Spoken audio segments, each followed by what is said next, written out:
Olá, amigos, tudo bem? Olha, eu queria explicar o projeto de recall que a gente submeteu, porque ele é bem diferente dos projetos de recall que existem no Brasil, no mundo, né? Tanto na América do Norte, assim como na Europa. Tem algumas distinções que são fundamentais. Então, vamos entender o que é o recall de mandato. Como é que funciona o sistema na Europa, em média, tá? Vamos pegar aqui um resumo geral. Basicamente, quando se há uma situação de não confiança, faz-se um baixo assinado. Esse baixo assinado dá do cargo que nós, contra o cargo que nós queremos revogar, é submetido a um departamento, aqui no Brasil um TRE ou TSE, a Justiça Eleitoral Competente. Ela avalia essas assinaturas, geralmente é de 1 até 5, em alguns casos são 7%, tem outros casos que são 20%, dependendo aí dos países. No caso da nossa proposta, é de 2% do eleitorado. Então, por exemplo, um prefeito, revogar o mandato de um prefeito, faz-se um baixo assinado de 2% do eleitorado daquela prefeitura. Então, o eleitorado ele tem que ser qualificado sendo em zonas eleitorais que votam para aquele prefeito. Então isso é fundamental, então não é que pega o Brasil todo. Então, mesmo atingir 2% não é fácil, né, fazer esse baixo assinado. Enfim, esses 2% são levados, as assinaturas são levadas a um órgão competente, ele avalia se as assinaturas procedem, se elas são válidas, são eleitores de fato, etc. Muito bem. Quando há essa proposta, o que acontece? O órgão, ele, nos Estados Unidos e em outros países da Europa, ele conclama novas eleições para aquele cargo, certo? Não é isso que o nosso projeto vai fazer. Ele vai dizer, ok, este candidato vai ser questionado na próxima eleição. Lembrando que a gente tem ciclo eleitoral cada 2 anos. Então, o nome dele vai ser ressubmetido nas próximas eleições como um nome a ser referendado. Então, a opção do parlamentar, a opção do eleitor, naquele momento vai ser o quê? Mantém o prefeito ou revoga seu mandato. Então, não é de ter uma nova eleição e ter um processo competitivo tudo de novo para prefeito, como é lá fora. O nosso processo é muito mais de validação do seu mandato, se o mandato está indo bem ou não. Na minha opinião, isso é muito bom, é uma evolução, eu diria que é mais tranquilo, né? É só um referendo dizendo que, olha, está tudo bem.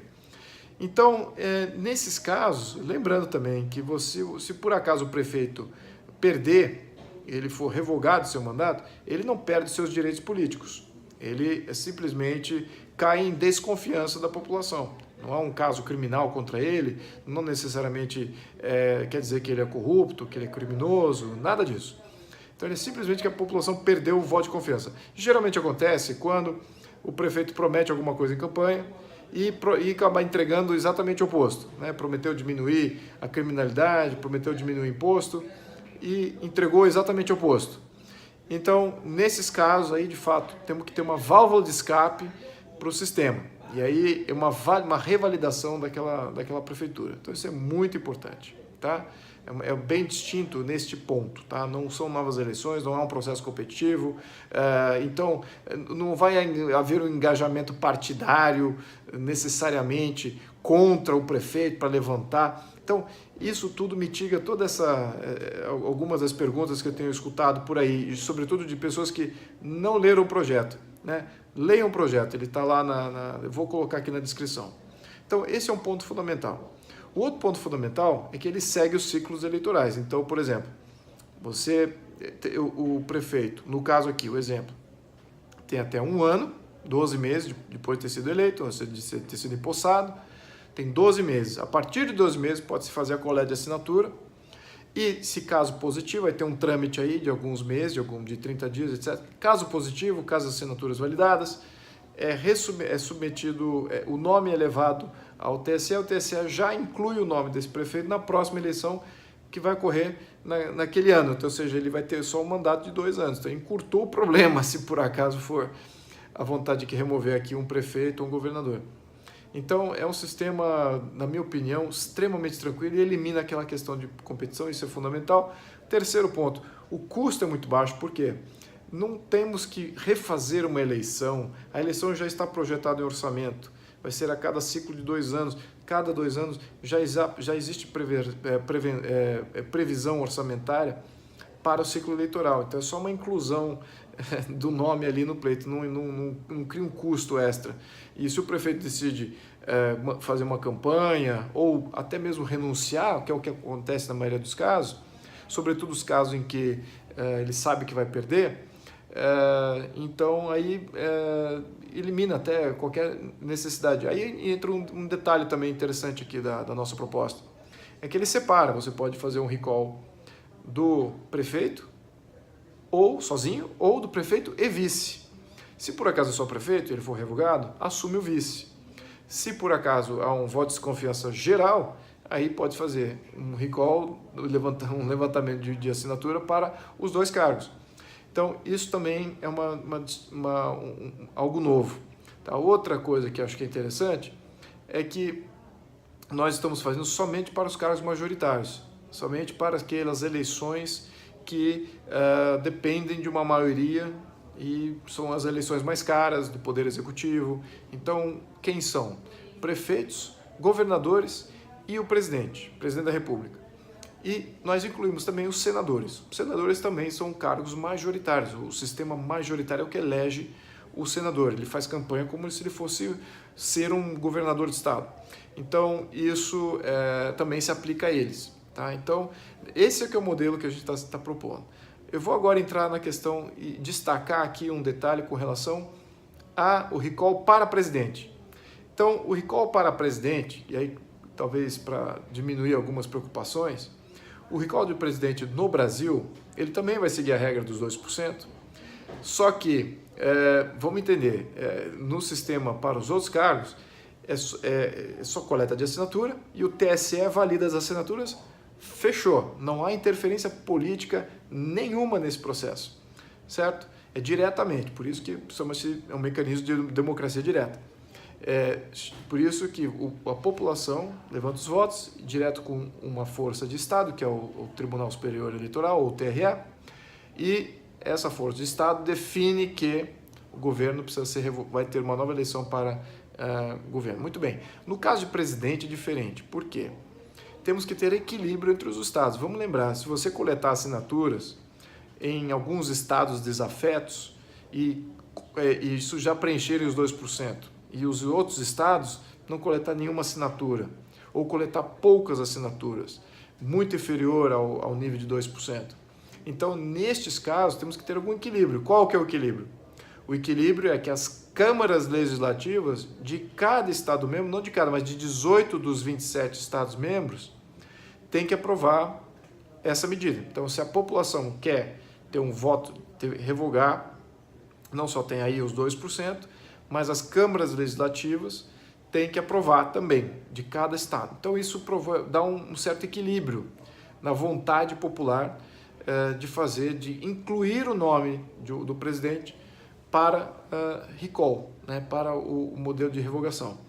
Então, isso é muito importante, pessoal, porque, primeiro, de novo, vamos lembrar, aí vamos simular, então, um recall eu falei de prefeito, vamos simular, então, agora um recall de presidente. Coleta-se a assinatura em 2%, de 2% do eleitorado nacional, lembrando que antes era da prefeitura, era somente na prefeitura, então é nacional. Depois, uma vez coletado, então, tudo ok pelo TSE, com relação às assinaturas, as câmaras legislativas de 18 estados precisam aprovar, certo? Então, isso é fundamental. Então, esse processo também tem militância local, precisa agir com seus representantes estaduais, né, nas câmaras legislativas estaduais. Muito bem, é só aprovar, sim ou não. Então, é uma aprovação simples. Muito bem. Passando esse crivo, aí sim o TSE, no próximo ciclo eleitoral, então vamos sumir.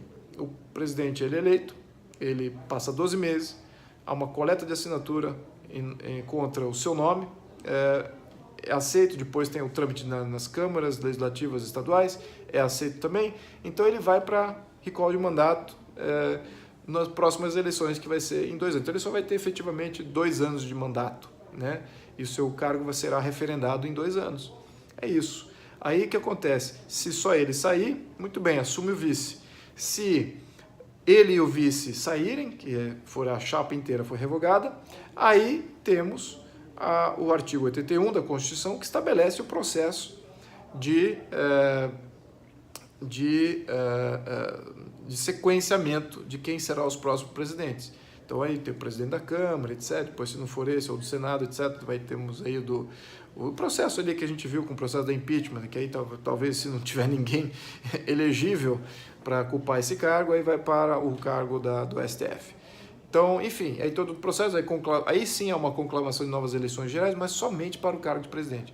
Então, vejamos que é um processo tranquilo, até para a presidência existe até alguns freios interessantes nisso, exatamente para evitar essa concentração de desafetos populares de algumas regiões, de regionalismos brasileiros. Então isso eu acho que a gente está com um projeto extremamente equilibrado, não onera, ele vai melhorar o nosso sistema político. Só o fato do recall existir cria um impacto tremendo na administração pública. A demagogia some, essas promessas mirabolantes de populistas, vou fazer isso, vou arrebentar, vou fazer aquilo tudo, blá, blá, blá. Isso tudo some. Então é importante da gente aproximar aquele que está ocupando um cargo público com a vontade da população e com a entrega de bons serviços. E claro, ele vai ter que ser uma pessoa realista, tem que ser um bom gestor, se for o caso do executivo, que boa parte daí dos cargos nesse mecanismo são só para cargos executivos. Então é fundamental que nós tomemos medidas em prol deste mecanismo. E agora, entendendo que como é que eu propus isso, como eu não quero, temos um faseamento, né? Eu não quero fazer isso de imediato. Temos então este mandato, não afeta este mandato. Então, todos que foram eleitos para todos os cargos de 2018, nas eleições de 2018, não vão ser afetados por esse mecanismo. Só vai entrar agora nas eleições de 2020, caso aprovado. Então, em 2020 começa para os prefeitos, e só para prefeitos, né? E aí, na sequência, em 2022, aí sim, passa a valer também para governadores e para o presidente. Então, tem um faseamento aí que é importante.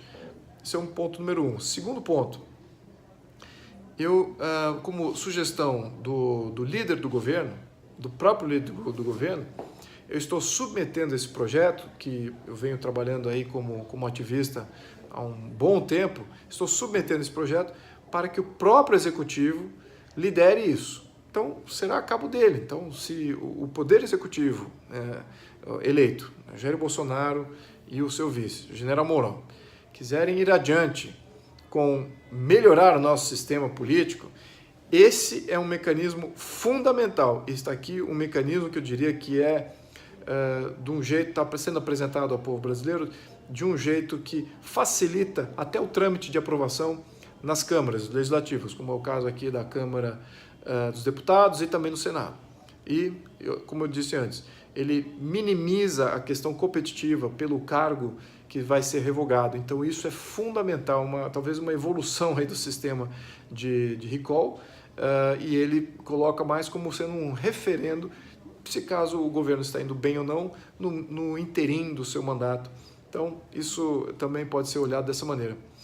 Meus amigos, vai precisar de muito ativismo, Todos aqueles que me seguem sabem como é que funciona, sabem que esses temas vão contra toda a classe política que vai votar em favor ou contra desse mecanismo. Então, para melhorarmos o nosso sistema político, precisamos disso e mais de muita coisa. E eu vou propor tudo isso. São coisas que engajam popularmente muita gente, a maioria está olhando aí as notícias e querem ver alguma coisa das notícias refletida em lei, mas eu vou trabalhar nas questões de sistema e vou estar sempre levantando aqui as questões de sistema que temos que melhorar. Temos que mudar o Brasil. É isso que é o meu compromisso com todos aqueles que me elegeram. Todas as minhas propostas vão ser em função disso. Não vou entrar em qual é a onda do dia, qual é a moda do dia, o que está acontecendo na imprensa ou nesses grupos de discussão. Eu estou aqui para propor e fazer passar leis e emendas constitucionais e mudanças constitucionais que vai colocar o Brasil no primeiro mundo do ponto de vista jurídico. Isso é possível. Vai depender de você, fazendo muito ativismo aí, não me convencendo, mas convencendo os outros deputados e senadores e todos os outros aqui que foram eleitos nessa eleição de 2018. Conto com vocês. Um grande abraço, muito obrigado a todos que me colocaram nessa posição. Muito obrigado, até a próxima.